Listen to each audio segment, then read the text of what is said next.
Good afternoon, Packers fans. Aaron Nagler here with your Packers Daily Chat, coming to you live on the CHTV social channels on a Thursday. We are 1 week away from Draft and Craft Night at the Timber Rattlers game. Myself and Andy Herman with a pregame Q&A, draft talk, craft beers on sale all night for $3, including some Carry the G available for you there at the Timber Rattlers game 1 week from tonight. People, ladies and gentlemen, boys and girls, get your tickets. Starting at 6:40 p.m., you see it right there. Tickets are available in the link in the description of this video. 1 week from tonight, my goodness. And what's crazy is 1 week from tonight, we'll still be a week away from the NFL draft. Oh, I swear this thing feels like it's never going to happen. But it is 2 weeks away. 2 weeks from tonight, the Packers will undoubtedly break hearts across Packers Nation by selecting someone in the first round that nobody wants them to take. I can't wait. That's just me. That's just how I live. I'm like the Joker. I just want to see the world burn. I know your mileage may vary. Good to see everybody in the comment section already mixing it up. Hello, everybody. Soder's here. Of course, Brandy. Hello, Dean. Hope you're doing well. I did want to talk a little bit before jumping into your questions and comments about Jacob Monk, the former fifth-round pick, guy who spent the majority, I'd say 99.9% of the year last year on the bench. Inactive for many of the games. But I will say, there is zero doubt that the signing of Banks and then sliding Jenkins to center certainly presents an obstacle for the young man to get on the field. But I would encourage you to stay tuned to this kid's career, because I know he started somewhat roughly last summer at training camp. Once the pads came on, it was very clear it was a bit overwhelming for the young man, and there's certainly no mistaking a guy who is struggling day in and day out during training camp. But I will say, there is no doubt, and you can go back and watch the preseason games on NFL Plus if you are so inclined, i.e., pretty sad like myself, and watch his improvement from the first part of the summer through the end of preseason. By the time they got to that, last preseason game, he was playing very well. And I get it, it's preseason, different level of competition, no doubt about it. But this also includes his time on the practice field during that stretch where, he's going up against some of the better guys across the front for Green Bay, as well as the 2s and 3s against the opponents in the preseason. And I know that we talk a lot about the jump, that big jump that guys can sometimes and hopefully do take between year 1 and year 2. And I'm not sitting here telling you he's going to challenge Sean Ryan and Jordan Morgan for the right guard spot, or possibly displace Elton Jenkins at center. I'm not saying that's going to happen. I highly doubt that happens. But I will say I suspect he is going to come into camp and look a lot better than he did last summer and provide them with some really, solid depth along the interior, which you could pretty plainly see in that playoff game is desperately needed. And that's not to take away from Telfort and, the effort that those guys put in. But Jacob Monk, with a year of seasoning, a year in the weight room, I do think he is going to come in and maybe surprise some people. Now, he's got to do the work, right? I talk about it each and every year. When you talk about guys making that jump from year 1 to year 2, it is mostly about the work they put in during this time when they're not on the training, table. They're not on the practice field. They're not in the building. They're left to their own devices. And these guys, the work they put in now, and then when they join the team for the offseason program and start OTAs and build into training camp, that's when you can really see the work they put in now come to fruition. So he's got to fight for his right to party. But I feel pretty confident that he's going to surprise some people because, I look through the comments and people talking about the offensive line, the lack of depth and all of this. And man, people are really dismissive of Monk. And again, I get it. He didn't play at all last year. He was inactive for much of the season. Doesn't lend itself to saying, oh, this guy's really going to take off. But if there's a program and a team and a franchise that has shown they are more than willing to let a guy sit for a while and learn the game and bring him along slowly, it's certainly the Packers.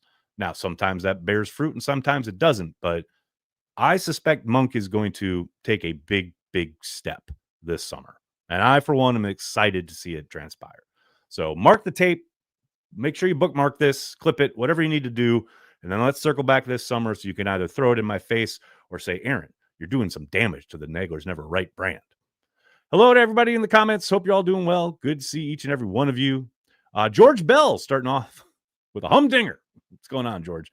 Nay, Nags, curious. What does Corey have against Bill Michaels? He actually interviewed LVN this week. LVN was playing with a thumb problem last year. I do agree, need more production from defensive line.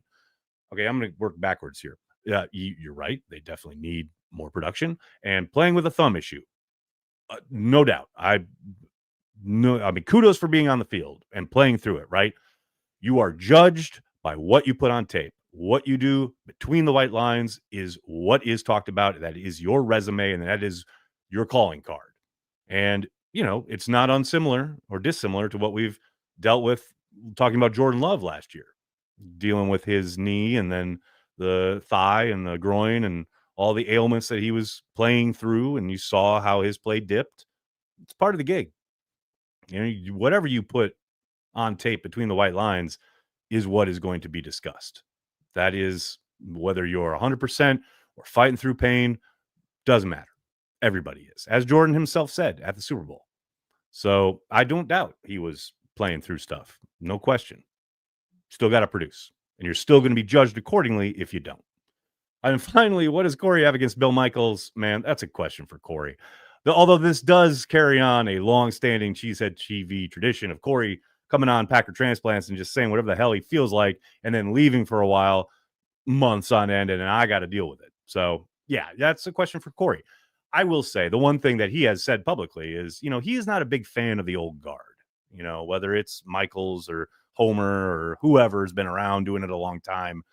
He ain't a big fan of that kind of swath of folks covering the team. Now, that said, as I have pointed out to him in our private conversations at times, hey, we're getting close to being part of the old guard. We've been doing this there'll be 18 years come this summer, right? So, I'm sure there are kids looking at us saying, like, we're the old guard and we need to shut the hell up.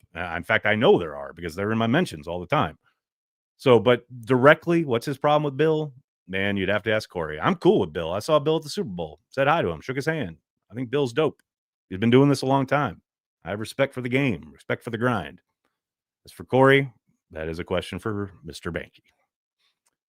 Dale Norton, good afternoon. From Cork, Ireland. Well, hello, Dale. You scoping out the digs for the game over there when the Steelers arrive? I don't think it's going to be the Packers, unfortunately, but good afternoon from New York City. Hope you're doing well, Dale. Arones. I'm not sure how to pronounce that handle, but hello, and thank you for the super chat. Are you concerned that the Packers haven't locked down Whelan? I was hoping they would have given him a deal pretty early on as they did with McManus. I'm not concerned, and I'm not surprised. Look, Daniel Whelan had a great year, right? Let me amend that. Had a good year, not a great year. Because if you go back and actually watch the back half of the season, man, there's some less than stellar punts in some pretty key situations. Now, that doesn't mean he wasn't on balance a really good punter throughout the season, because I do think he was. But he certainly hasn't arrived, let's say. I'm not surprised they haven't committed to him long-term with a significant deal. I think he's got another year to show that he can be a lot more consistent in the back half of the season, because that is the issue. If you are a punter in Green Bay, you are going to have to show that what you're doing in September and October, banging these 60-yarders and pinning people deep, and it's all well and good when the temperatures are sitting at 65, but can you do it when the temperatures are at 13, at 10? Can you do it when the ball is as hard as a rock because it's so cold? The things change in Green Bay there down the stretch. And it wasn't even just talking about Daniel in particular. It wasn't just in those situations. It was, a couple times in the one in the Metrodome was poor. There was one in at Ford Field that was off. And when they need to be at their best is down the stretch. So I know we all really we're very excited early in the season about his performance for good reason. He was outstanding. But he did get a little bit too inconsistent towards the end of the year, and that has got to shape up. So, put a button on it. Am I surprised or concerned? No. He's got to continue to show that he's the guy. Joey, how are you, man? April 10th, and Jaire is still a Packer. Just saying. Hey, man, we just talked about it at length. Justice and I highly recommend you check out that conversation. It's trending the right way for you, buddy. I'll tell you that. Dean, I don't know about all this. I tell my daughters as often as I can to guard against the DIC. Look, see here, I try to do a service trying to coin the phrase draft industrial complex, and people have just turned it on its head. It's not great. Not great. Big Mike, what's up? Draft is in 2 weeks. Let's fucking go. Well, all right, brother. Let's go. I mean, it's still 2 weeks. 2 weeks? Talk to me in a week, and then I'll be excited. This might be my favorite comment ever. I can't hear anything. Well, Falco 31, let me tell you. There are times when I can sit here and say, with all clarity and honesty, that is my fault. But not today. Today, sound is working. The mic is on. I can see the levels. Feel like that's user error on your end, sir. But look, hey, if everybody else can hear me, that's good. They seem to be able to hear me, so I apologize. Soder, that's wow, man. Setting a high bar right there, sir. Just need Monk to be better than Newman. I think he clears that bar. I think he cleared that bar last summer myself. But yeah, that's look, if there's something to shoot for, better than Royce Newman is certainly a goal, right? No doubt about it. Great question, Ray. What are teams doing right now regarding the draft? Are they pretty much ready? Yes and no. I mean, for the most part, yes, the work is done, but they are still going through and revising and double kind of circling back on certain things or whatever questions may have come up during the pro day circuit, both medically and what they saw workout wise. Certainly the draft board is close, if not totally set. They will be having meetings each and every day, going through all the draftable prospects, the guys that they will put, finalize as draftable, what the tiers are as far as, first round, second round, things like that. But for the most part, things are done. Now, there are still guys like, I know Abdul Carter had his medical recheck today in Indianapolis because, he was still hurt during the combine. So there are medical rechecks still going on. They'll still be gathering that type of information. Most of that will get kind of buttoned up next week. By the end of this week, early next week. But yeah, the hay will be in the barn, as Ted used to say. Most likely heading into that final week of the draft, probably by the end of next week. Song of the day, Twilight Zone. Oh boy. Yikes. Yikes. Speaking of the draft, coming up here in 2 weeks, 2 weeks from last night, you can come on out downtown Green Bay, hang out with Corey and I at stage 1 for our NFL draft meetup. Wednesday, April 23rd from 8 to 11. We got Carry the G on special, Cheesehead TV giveaways, some special Packers guests, which will most likely include our guest last night on Packer Transplants, Evan Williams. Sounds like he's going to be coming on through. So come on down. It's going to be a lot of fun. I mean, they don't draft until prime time the next day. So it's not like you got to get up early and get ready for the draft, although you do have to do that, but it's not like they'll be drafting right away. So you can hang out, have a good time, throw a few back, have some Carry the G's, talk some ball with myself, Corey, whoever else shows up. It's going to be a lot of fun. Going to be good times. Styling and profiling. Appreciate the super sticker there. Don't see a comment, but I really appreciate that, man. Norman, man, what is happening? I'll see you soon. I cannot wait. Hope you're enjoying your time out there, out west. I will see you soon. Kevin, when will Carry the G be available in Kentucky? I know. Kevin, I hate to say it, but not anytime soon. We're still going to be primarily Wisconsin based for quite a while, I think. We've pushed a little bit into the kind of St. Paul area west of Wisconsin there, and then obviously a couple places in Chicago. But yeah, there's little doubt we are going to be Wisconsin centric for the time being. Now, that doesn't mean we won't continue to explore trying to get into other avenues and other markets. We did speak with a couple of different um, distributors here in the New York area last year, in conjunction with Gathering Place, our brewery. But because of because of the nature of the beer itself being so hyper niche and so Wisconsin, prominent, it's a hard sell for Kentucky or New York to take on this local Wisconsin beer. But we will keep trying, and the more it grows, and it has grown, all 3 years it's been out, it's sold more than the last. So as long as we can continue to show growth and um, you know it trends the right direction, then hopefully someday we'll be there. Styling, no problem, man. Crap, I did my super chat wrong. Nags, as long as we don't draft any defensive players from Michigan or Georgia. See, now that's silly. Now that's just silly. Just because they've had guys come through their doors from certain schools that don't pan out doesn't mean that everybody else from those schools isn't going to pan out. And I sense maybe you're kidding a little bit, but I know there are people who are very, very gung-ho and diehard about that kind of thing.